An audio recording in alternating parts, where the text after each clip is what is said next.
दोस्तों, अगर आप भी चाहते हैं कि टीम इंडिया 5वें टी20 को जीत कर सीरीज अपने नाम करे तो हमारे इस वीडियो को लाइक ज़रूर कीजिएगा। दोस्तों, अंतिम और निर्णायक 5वें टी20 मुकाबले में गेंद और बल्ले के बीच ऐसा घमासान हुआ जिसमें टी20 क्रिकेट के 19 सालों के इतिहास को पलट कर रख दिया।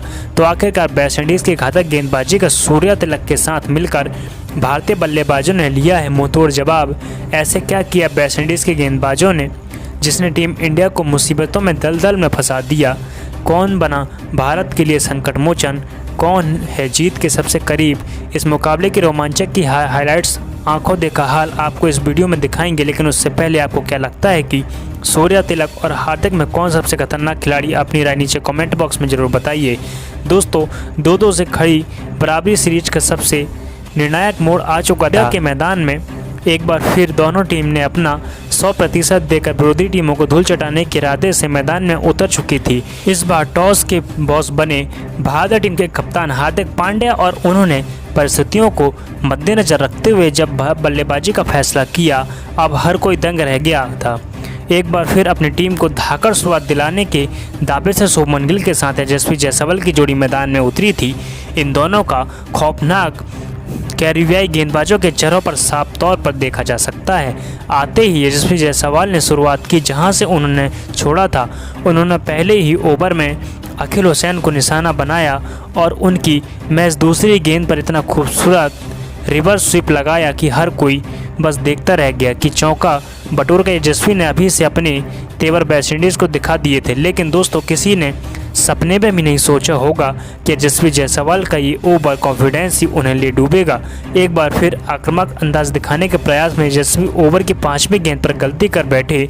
उन्होंने गेंद को बाउंड्री के बाहर मारने का प्रयास किया, लेकिन उनके बाहरी किनारा लेकर सीधा गेंदबाज हुसैन के हाथों में चली गई और ये खिलाड़ी कॉटन बोल्ट होकर पवेलियन की शोभा बढ़ाने लौट गया। यशस्वी जायसवाल 4 गेंद पर 5 रन बनाकर लौटे और इतिहास को दोहराने का भारतीय बल्लेबाजों को पहले ही ओवर में फ्लॉप साबित हो गया था।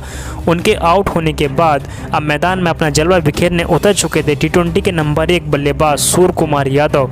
अब पूरी तरीके से टीम इंडिया के दबाव में नजर आ रही थी, जहां सभी ने सोचा था कि भारतीय टीम तो इस आखिरी टी20 में वेस्टइंडीज़ की धज्जियां उड़ा कर रख देगी। वहां वेस्टइंडीज़ ने पलटवार भारतीयों को मुसीबत के दलदल में फंसा दिया था, जहां इंडिया पहले 2 ओवरों में केवल 10 रन बना पाई थी। अखिल हुसैन की फिरकी भारतीय बल्लेबाजों के लिए मुसीबत खड़ी कर रही थी, लेकिन बढ़ते दबाव के बीच शुभमन गिल ने काउंटर अटैक करने का मन बनाया। तीसरे ओवर की तीसरी गेंद को उन्होंने अपने फुल शॉट से मिड विकेट के क्षेत्र में चौका बटोर कर गेंदबाजों को धोना शुरू कर दिया था, लेकिन उनकी रणनीति बिल्कुल भी काम नहीं आई।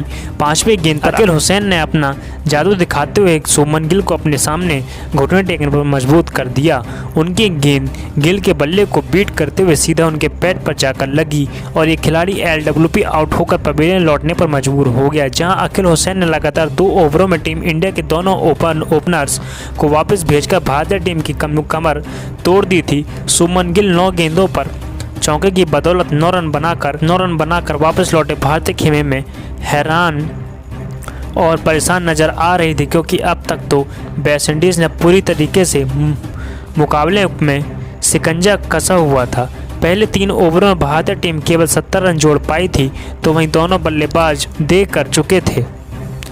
बेहद ही खराब शुरुआत थी, जिससे टीम इंडिया को उभरने की जिम्मेदारी अब सूर्य कुमार यादव के साथ तिलक वर्मा के मजबूत कंधों पर आ चुकी थी। और इसकी शुरुआत हुई 4थे ओवर से, जब गेंदबाजी करने जैसन होल्डर आए। पहले 2 गेंद पर उन्होंने एक के बाद एक वाइड फेंक दी, तो फिर ओवर की दूसरी गेंद पर सूर्या ने भी इस खिलाड़ी को आड़े हाथों लिया। मैदान को चीरते हुए कवर के क्षेत्र में खतरनाक चौका जड़कर उन्होंने वापसी का शंखनाद करना शुरू कर दिया था, लेकिन इसके बावजूद पहले 5 गेंद पर केवल 6 रन बने थे।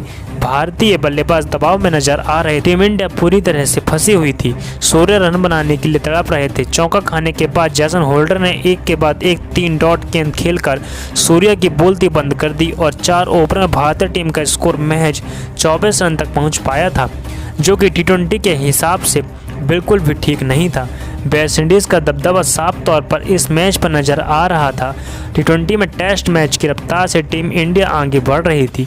भारतीय फैंस की उम्मीद पर पानी फिर चुका था। हर तरफ केवल निराशा नजर आ रही थी, लेकिन बढ़ते दबाव के बीच सूर्या का बल्ला गरजा। 5वां ओवर लेकर आए अकील हुसैन की गेंद को सूर्या ने गेंदबाज के सर के ऊपर से इतनी दूर छक्के के लिए मारा कि पूरी स्टेडियम दंग रह गई।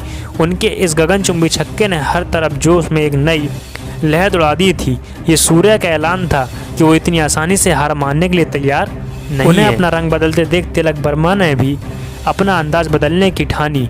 पावर प्ले का अंतिम ओवर लेकर आए एक बार फिर से वेस्टइंडीज के खौफनाक गेंदबाज अल्जाई जोसेफ की दूसरी गेंद को तिलक वर्मा ने मिड विकेट के क्षेत्र में चौके के लिए जड़ दिया।